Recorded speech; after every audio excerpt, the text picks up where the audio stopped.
All righty then. Okay, 11 October. Welcome to Dis and Dat. And uh, I suspect that people are already quite tired with my little sort of comparative lit crit thing that I've done for the last couple of days. So um, I went back and returned to some other topics. Um, there are topics that are not unnecessary uh, relative to the stuff I'm doing. And the first of which occurred because I came across a little article translated from Portuguese.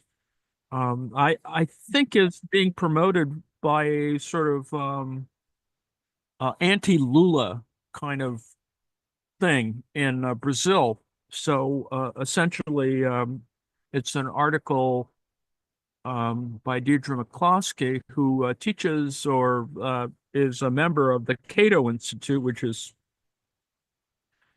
the Koch brothers founded the Cato Institute.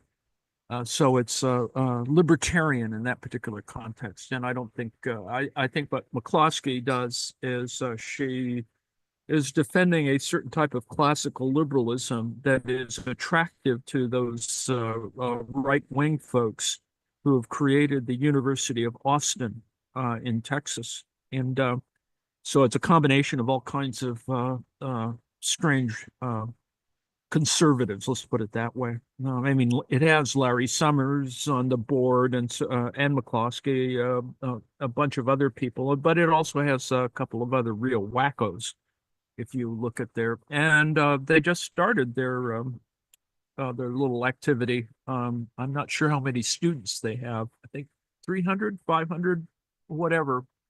So what they want is the Hillsdale College of the South, in other words, the a conservative bastion. And of course, amusing because it is in Austin, and therefore it has the advantage of being, in a place with a, big deal Division I research university. So I think it will survive, mainly because there are enough right-wing nuts who will give money to the darn thing. It has, I think, a certain number of right-wing donors that's been able to sort of. And when you look at the curriculum, it's a fairly normal college curriculum, but obviously it will have right-wing spin on it, and there are other reactionary elements in Texas. So it's not about Texas, though. It is about Portugal in one sense, but also about Brazil. Mainly, it is about Brazil. So let me read her article and then go back to, kind of where this is coming from. It is a kind of reactionary article, and but as we saw when I started the week talking about the kind of labor theory of value that the president of Colombia, um, has sort of accepted as sort of a mainstream kind of position on the left.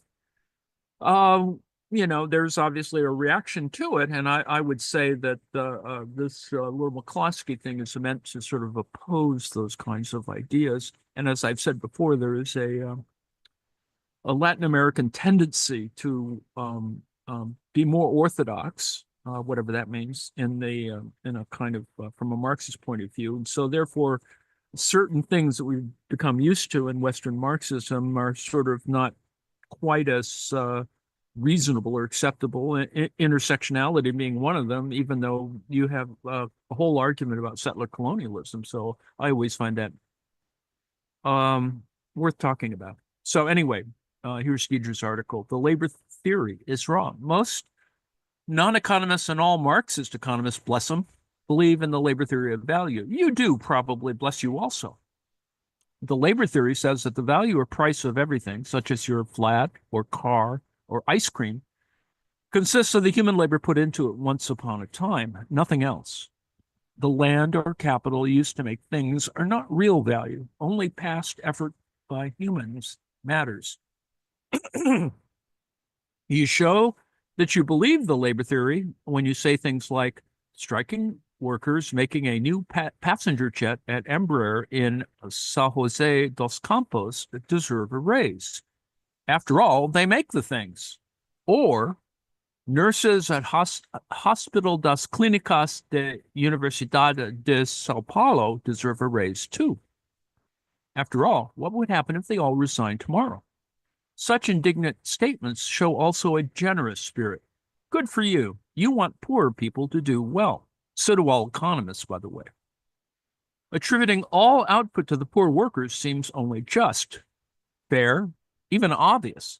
It seems so even to the blessed Adam Smith and to all the classical economists before the 1870s, such as the English economist David Ricardo, who invented the correct theory of international trade, and Karl Marx, the German economist who invented the incorrect theory of how we became rich. By the 1870s, though, economists had suddenly grasped why the labor theory is all wrong. Economics and economic choices are always about present decisions causing future outcomes. They're not about history. You can't decide about the past. Fixed costs are already spent. Economics is about what you should do next. Therefore, the correct theory of value is the marginal product, that is, the future product we get from a tiny bit more of labor, capital, and land. Inputs already spent don't figure. The news has not yet arrived among Marxist economists, such as nowadays Mariana Mazzucato, who therefore gave bad advice.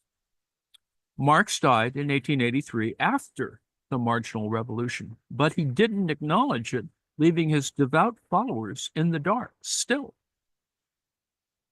In the old USSR, for example, the input of capital was ignored, resulting in gross mistakes in production, such as a tractor factory 2 kilometers long producing wretched tractors.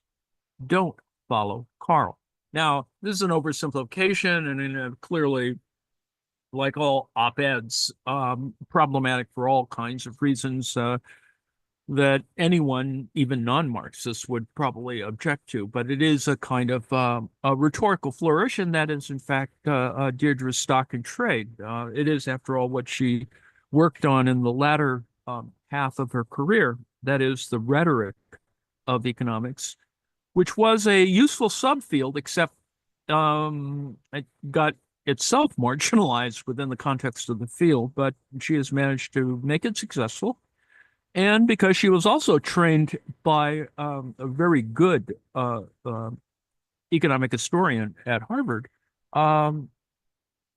she's managed to hold up the analytics side as well in terms of the application of econometrics to historical questions. So, and anyway, after 20 books and 500 articles and blah, blah, blah, blah, she deserves the right to talk about those things. But I would assert that her position on Marx, while in the liberal classical political economic context, I think she's chosen not to fully engage with the entire sort of Marxist tradition. So therefore, many of her objections often don't go quite as far. And the farness, of course, is an interesting question, and it raises the comparison that's made between her work as a matter of logical positivism, and I'll read about that in a second, but also the anarchistic work, as it were, of Paul Feyerabend, who is a philosopher of science, but who I think will remain really important, and probably more important than all the logical positivists put together. But anyway, so let me go on to the kind of critique of the position via her own description and the Wikipedia description, which is still useful. And what's more interesting is that her critique is also referred to as eponymous. She actually has her own critique, which is also interesting for a variety of other kind of history of ideas reasons.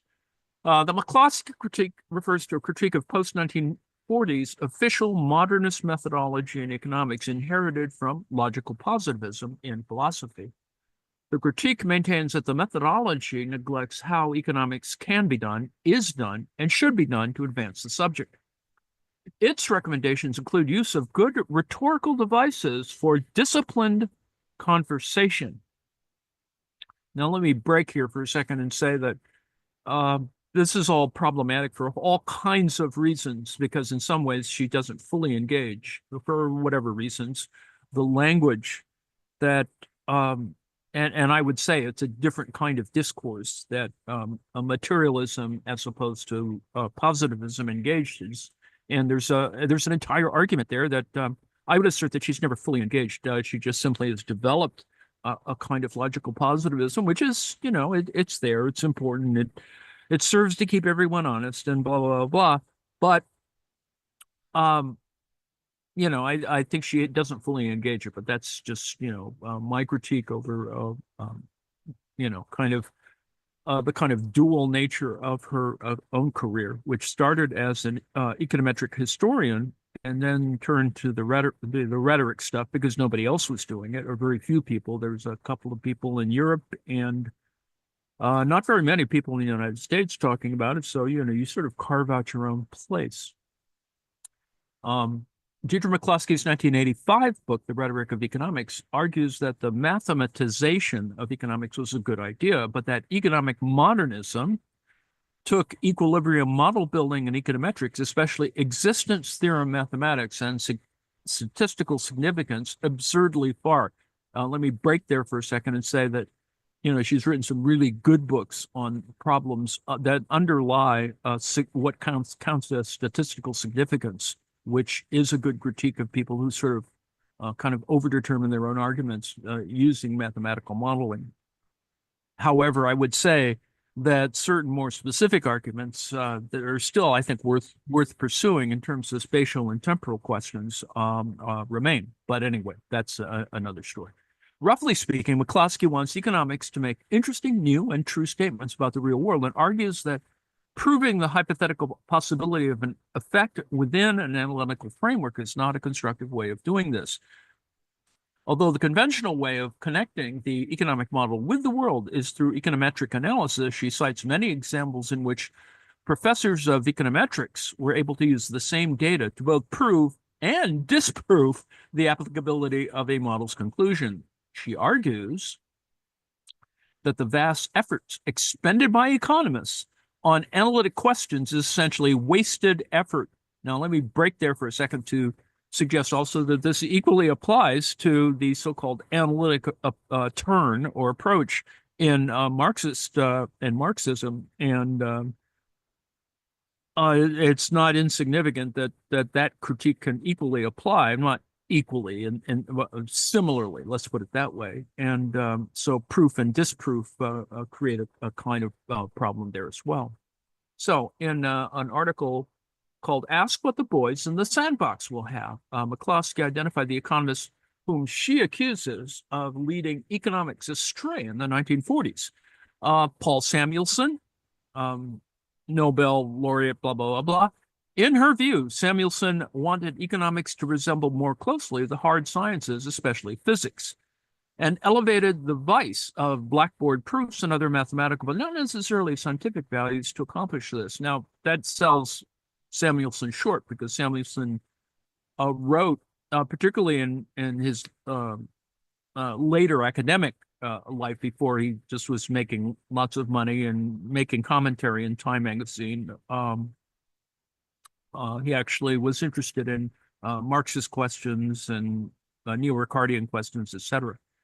Lawrence Klein was the econometrician, she says, is responsible for the modern mistake of confusing statistical significance with scientific significance. And that's actually a very important point for a variety of reasons. She proves that out. Jan Tinbergen, she considers responsible for the third vice of social engineering, which is based on the other two. McCloskey says that this presumes to know more than it can and raises the prestige of a mathematical, quote unquote, modernist methodology above other ways of performing economics. Now, she did hold the Tinbergen chair in the Netherlands for a year. So there's a whole bunch of other things that are sort of engaging in that particular process. In other words, it allowed her to do lots of research on Tinbergen. Anyway, her complaint against the modern profession, and I chose this because in a week or so, we're going to get the so-called Bank of Sweden Prize in Economic Sciences in memory of Alfred Nobel winner announced. And, it'll be probably Adamoglu, the guy at MIT. I think he's in MIT, Harvard, whatever. But whatever, get your bets in. Has provoked a strong defense from the economic mainstream. It has led to debates with such figures as Kenneth Arrow, who vigorously support the Samuelson approach and argue that the quality of analytical, mathematical models in modern economics is a critical requirement for progress. And a lot of other people believe this, so it's not just about the Nobel Prizes.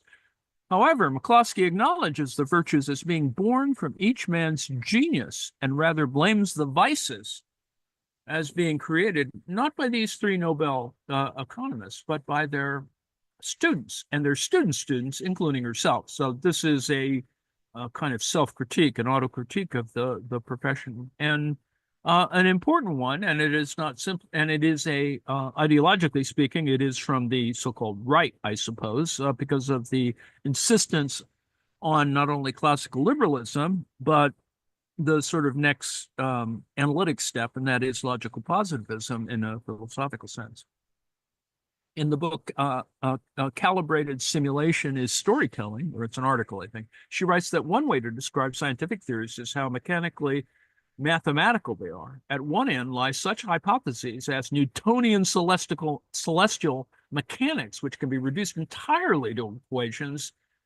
At the other are important works as The Origin of Species, Darwin, which are entirely historical and devoid of mathematical models. McCloskey says that economics would benefit from recalibrating its output within that spectrum to the more historical narrative analysis. So you can see that it is, on the one hand, a kind of reactionary approach. On the other hand, it is important because there are analytic questions that are, Stephen Jay Gould, in fact, noted that this was an important element in specifying what still remains, I think, a workable problem, and that is punctuated equilibrium. But anyway, so that's kind of what the McCloskey critique is, and that probably allows one to have a place in history by simply being, you have a eponymous thing. And so why is that important? Well, in Marxism, we would probably oppose that with a variety of things. And I included a thing which I've mentioned before on Marxism and language, which the person who wrote it actually did his dissertation on at Cambridge on Marxism and language, sort of, and probably is is really important. Let's put it that way. But anyway, this is from a little paper he did, and I've indicated that before on Karl Marx and language. Despite the familiar charge brought by critics and opponents, the continued existence of the capitalist mode of production is not in itself a disconfirmation of Marx's view, whatever his specific forecasts.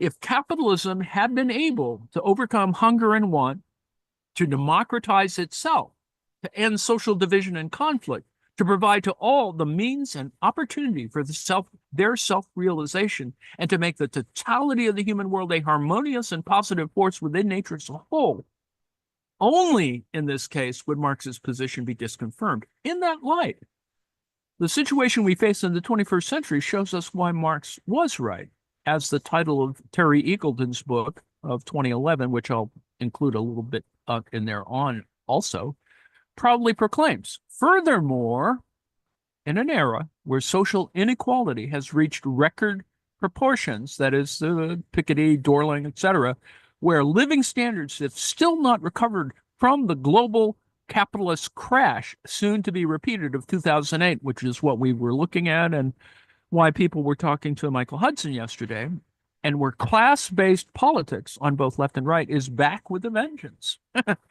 We see a resurgent Marxist tradition. Therborn, who is a rhetorician, the equivalence, and in fact, probably the as important as McCloskey in terms of the rhetoric of economics, which has successfully weathered the theoretical storm of postmodernism uh, or or post-Marxism, which that's worth yakking about as well, and is regaining the territory it lost in linguistics as well as in political and cultural theory. The key issue of the age remains the one to which Marx dedicated his life. That is, the struggle to free the toiling many from their subjection and subordination to the predatory interests of the capitalist few. And I think that's not controversial, even if, you know, um, um, Hudson is a supporter of the Greens, which I don't understand. And while the intense globalization of economic might, powered by the vertiginous technological advances since Marx's day, provide the ground on which to make the socialist vision a reality. The progressing human pack, under its capitalist yoke, stumbles down the path to an exit of its own creation in the form of human-made climate change. To be or not to be? That's the question. Will humanity this time be able to resolve the problem it has set itself? Now, needless to say, it's a part of a much longer article that talks about Marxism and language, but it is actually a very good article. The way in which now this is in references to a review by Don Milligan, who's a pretty good Marxist himself, on Terry Eagleton's book, Marx or Why Marx is Right. The way in which Eagleton deals with the knotty problem presented by the phrase, and this is just an example, the dictatorship of the proletariat, illustrates the problem that eats away at the coherence and relevance of this book. Eagleton explains, the dictatorship of the proletariat meant simply rule by the majority. In any case, the word dictatorship in Marx's time did not necessarily suggest what it does today. It meant an extra-legal breach of a political constitution. You could say that about our objection to the Electoral College in the U.S. Marx's political sparring partner, Auguste Blanqui, a man who had the distinction of being jailed by every French government from 1815 to 1880, coined the phrase dictatorship of the proletariat to mean rule on behalf of the common people. Marx used it to mean government by them. And that is actually the big difference. And Blanquism is a kind of vanguard philosophy, an elitist philosophy. And in fact, you could say that all those oath keepers and other insurrectionists that support Trump in the most violent way are Blanquists in the tradition, in the definitional sense, that is an elite that wants to take power without the critical mass of support by the people. And that's the same kind of thing. And you could say that you can argue that for certain varieties of Marxist insurrections. Anyway, so what has led to the misconception that this is Milligan talking about Eagleton again. So what has led to the misconception that Marx believed in what we now mean by dictatorship? Is it simply a historical misunderstanding? I think not.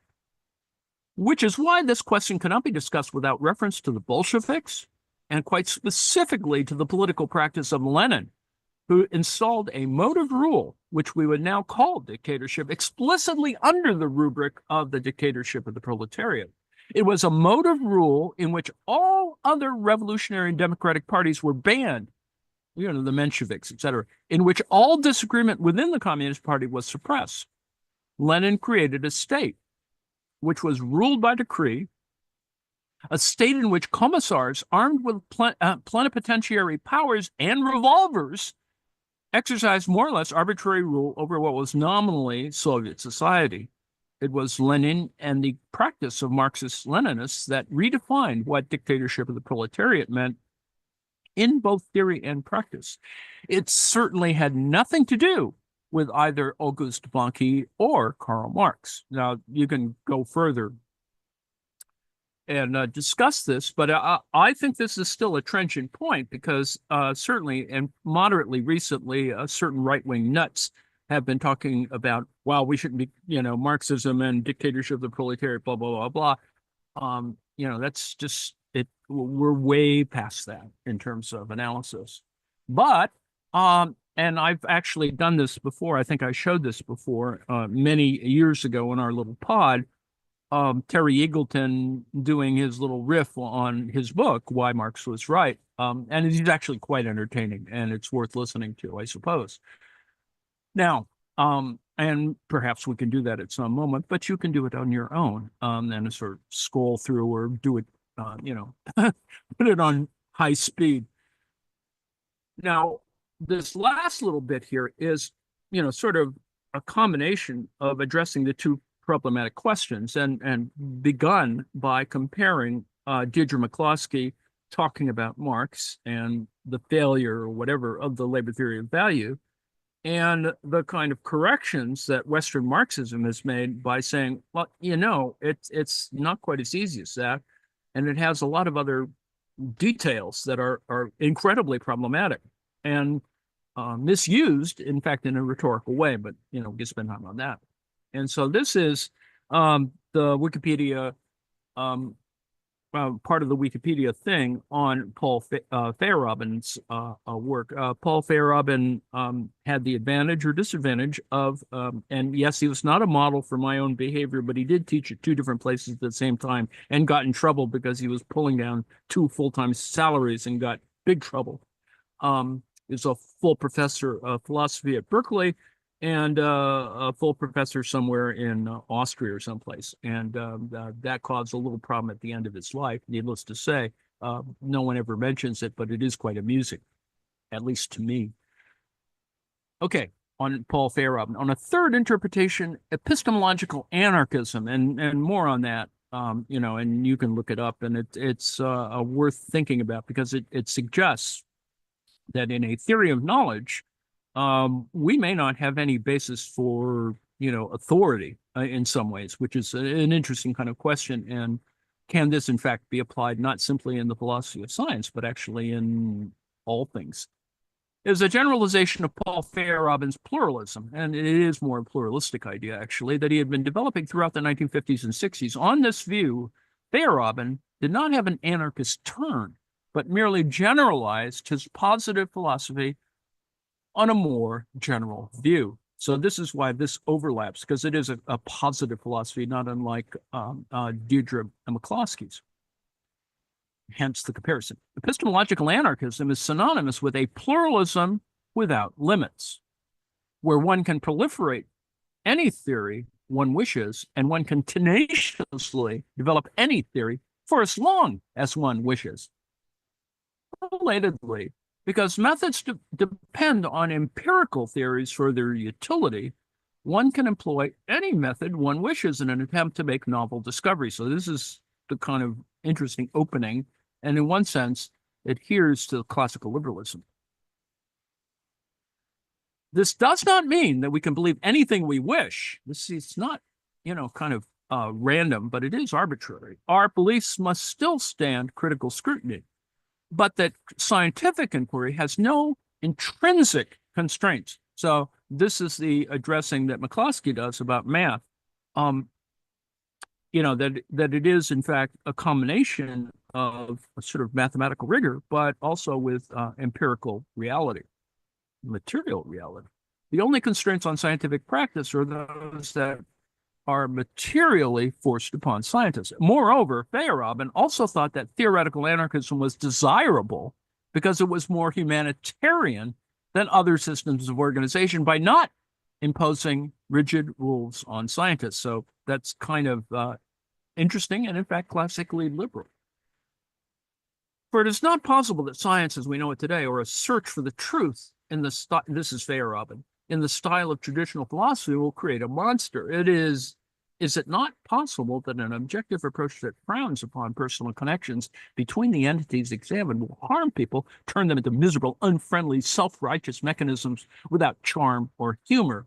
Is it not possible, asks Soren Kierkegaard, that my activity as an objective or critical, rational observer of nature will weaken my strength as a human being? I suspect the answer to many of these questions is affirmative, and I believe that a reform of the sciences that makes them more anarchic and more subjective in Kierkegaard's sense is urgently needed. And this is from probably his masterwork, even though the other things are actually ultimately more important, is this book, a very fundamental book, Against Method. According to this existential criteria, methodological rules can be tested by the kinds of lives that they suggest. Feyerabend's position was seen as radical because it implies that philosophy can neither succeed in providing a general description of science, nor in devising a method for differentiating products of science from non-scientific entities like myths. And in fact, it is that question of science and myth that is actually, Deirdre McCloskey also addresses that same kind of question. In fact, that's kind of what her little op-ed is about. I'm almost to the end. Along with a number of mid-20th century philosophers, most notably Wilfrid Sellars, Willard Van Orman Quine, and Richard Rorty, and there's some folks in this pod who are Rorty readers, Feyerabend was influential in the development of eliminative materialism, a radical position in the philosophy of mind. And this is not Marxism, but it is certainly an important kind of question.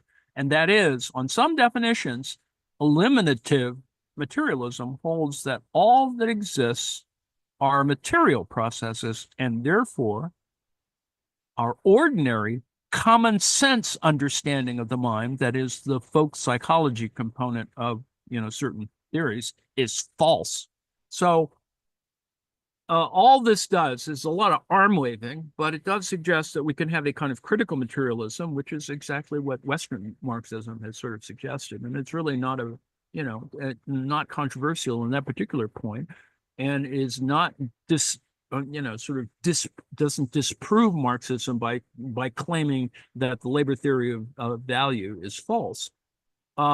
Because we can argue that the labor theory of value is false, under certain constraints, and they're not unusual constraints. They're just simply, evolutionary constraints, and I think that that's important. So that's kind of where we are.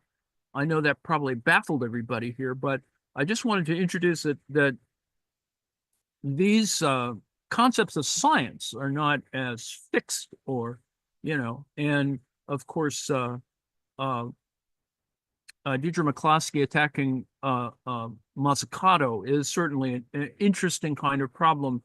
Just classing her as a Marxist is just simply oversimplifying the climate change problem and sort of allying her with reactionary forces like Bolsonaro and those kind of idiots. So I find that highly problematic from a political point of view, but worth talking about. Okay, so I'm at the end of my yammering for today. Let's look at the chat and see if there was nobody cared. Everyone left. Blah blah blah. All righty then. And are there any comments, questions, brickbats, interventions? No, I assumed not. I just sort of bludgeoned everybody into silence. Okay, Joe, time to shut this mofo down, as they say.